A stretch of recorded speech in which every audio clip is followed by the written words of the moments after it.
Pertama, harta yang berlimpah ruah.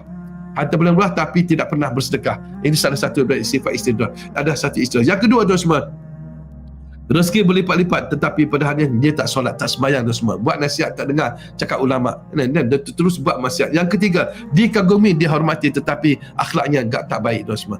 Yang keempat, diikuti, diteladani dan diidolakan padahal dia tak jaga segala aurat-auratnya, dia tak jaga dari segi perpakaian, dia tak jaga dan dia berbangga dengan orang yang mengidolakan dia. Yang kelima, sangat jarang diuji sakit. Jarang sakit tetapi tuan-tuan semua dosa bergunung. Kita tak sakit tapi dosa kita buat.